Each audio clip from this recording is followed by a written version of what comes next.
Hi, this is Edwin Castro.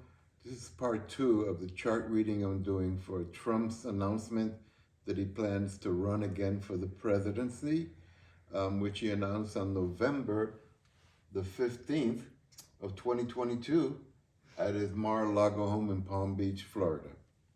What I have here is a chart for the time of the announcement. This is called an event chart. And it's for exactly as it says, it's for an event. When you read an event chart, it has all the elements that a regular birth chart has, except this is really the birth chart for this event. And what you want to look at is who is initiating the action. That's the first house. And the sign there is Cancer. And Cancer is ruled by the moon. So the moon in Cancer is the person initiating the action. And the other houses, for instance, the seventh house is other people, or in this case, enemies. So the moon, when you're looking at this chart, what you want to see is what are the chances that this presidential race is going to, presidential run is going to be successful. So you want to look at the moon and see, okay, what aspects is it making? Aspects are angles. The angles, the major ones are 0, a conjunction, 60, a sextile, and 120, trine. And those are the really positive angles and are helpful. The ones that are really challenging are some conjunctions, squares, 90 degrees, and oppositions, 180 degrees. Squares especially are problematic. Now, so if we want to see how this event is going to come off, we look at the moon and what's it doing. The first thing we notice is it's making almost an exact opposite to Saturn. Saturn is the planet that rules delays, defeats, not getting what you want, especially defeat. And it's within 1 degree of the moon. Saturn at 19 and the moon at 18. The moon is approaching 19, which means that as soon as he announced this presidency, this run, enemies started lining up. Because the first house is Trump and the seventh house are his public enemies. Saturn, which is opposite the moon, representing him, rules the seventh house of public enemies and the eighth house of money and funds from other people. And Saturn being there, what you can surmise from this is that he's not going to be getting money from other people like he did before, especially money from the oligarchs, the big money guys, because they know and they see him now as a loser. And so basically they're going to find someone else that they think will take them to the promised land of no regulation so they can just run amok. Now, that's one bad thing. By itself, that's pretty negative. But look at what's happening to the moon after this.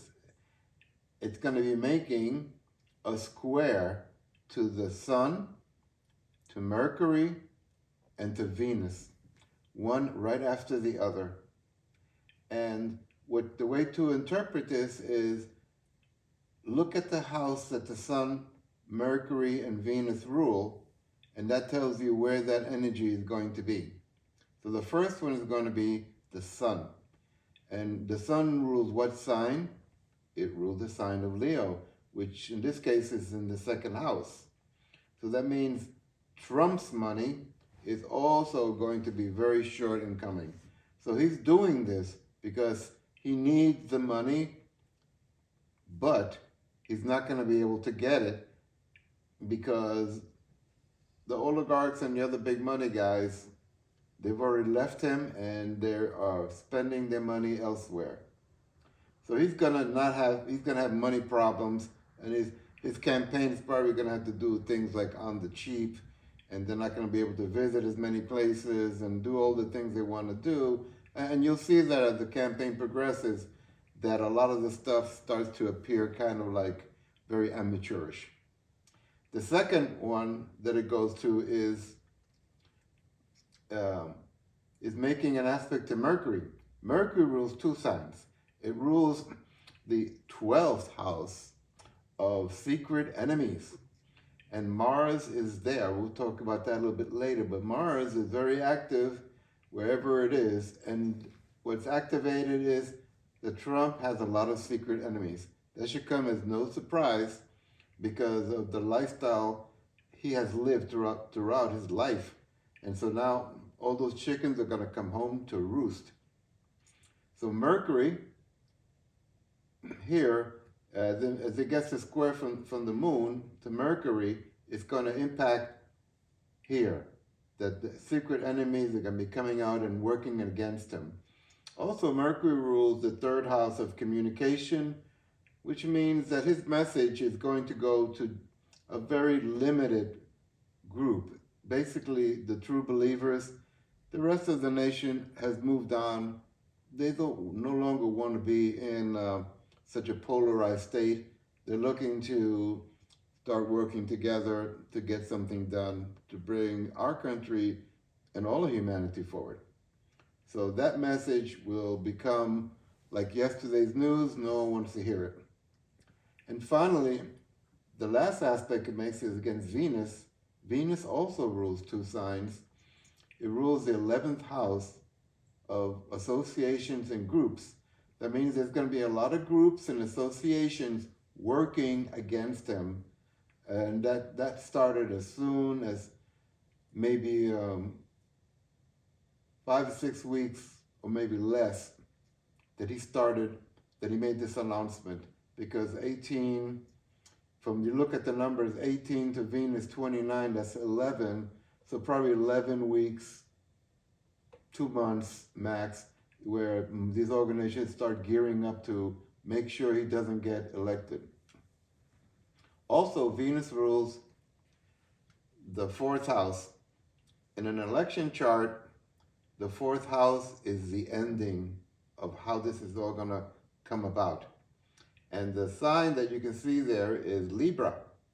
And Libra, ruled by Venus and squared to the moon, it means that this thing is not going to end well. This whole campaign, the whole chart is one of a big and dismal failure. His campaign is, in essence, dead on arrival, but he doesn't care. The planet represents him is in Leo, and he's basically just wants to be in the news. He just wants to have everyone talking about him, but he has no chance of being reelected or having this campaign even become anywhere kind of the success he had before. In addition, the moon is at 18 degrees Leo. There's a fixed star there, and that fixed star is, the symbolism for it is someone that is flashy and a showman, but without gravitas or content.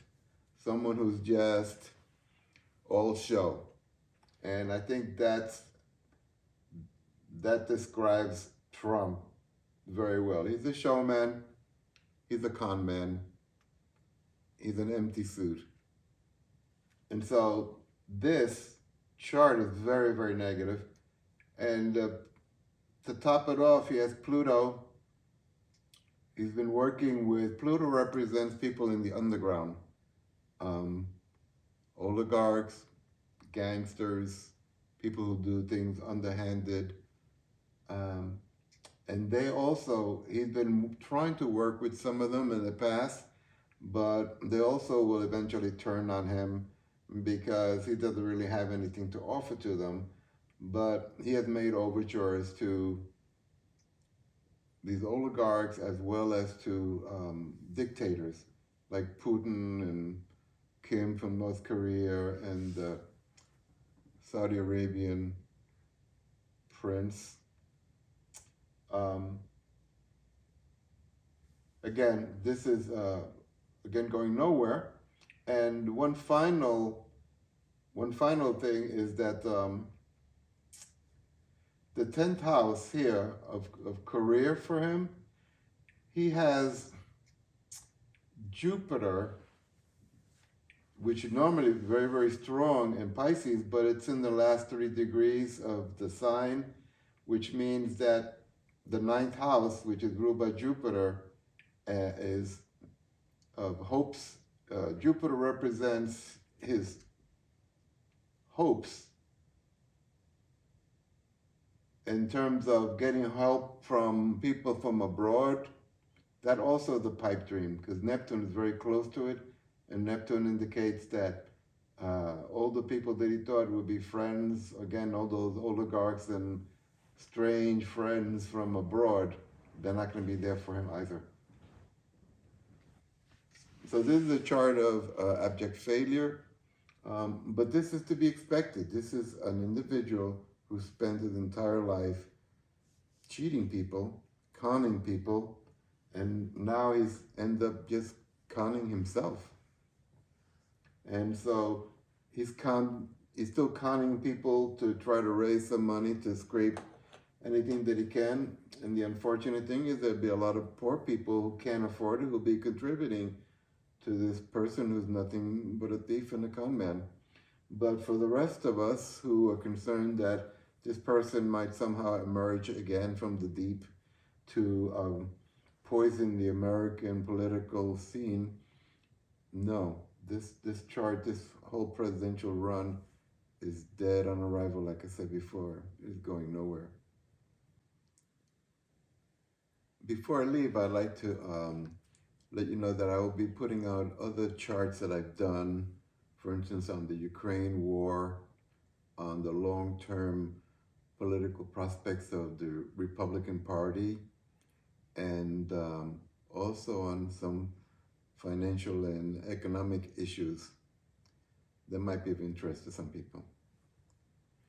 We're trying to do them in 2 parts. The first will be just an overall summary, and then for those interested in the astrological aspects more detail, I'll be doing a second video with that information. Thank you.